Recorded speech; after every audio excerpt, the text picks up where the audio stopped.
咱即马坐捷运吼，顶头已经要破爱座啊，去年啊正式进入历史啊，改做优先席 （priority seat）。但是你认准安尼就当解决问题啊吗？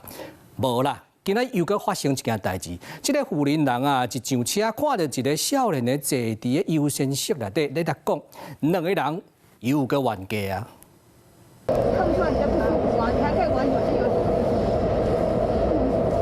对啊，你不是在看手机，在告状啊？你在告你状？捷运顶有两个人咧商量，拢无要小扭，甚至是气到讲要去站内理论。好啊，那不然就哪一站？你说你为什么找？为什么在这边下车？我还没有到。是你随便想怎样就想怎样。原来因是为着坐伫咧优先席，到底敢应该爱让位？有其他乘客伫咧社群铺文讲，就算是迫爱座换做优先席，原来会互人起冤家。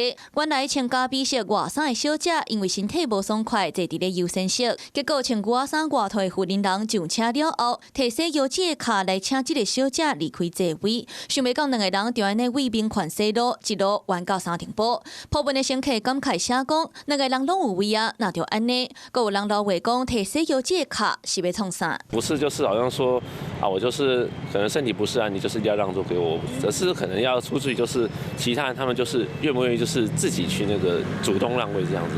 因为以前不爱坐就一直都有啊这个问题啊，那我觉得说你就视情况嘛，对啊，反正你想让座就让座，你觉得你的同理心，你想让给别人就让给别人，就这样子。实际上，去年优先席的政策上路了后，适用的对象为原本的老人、弱势、富人人囡仔，扩大到其他有实际需求的人。八节嘛已经加多全面换新。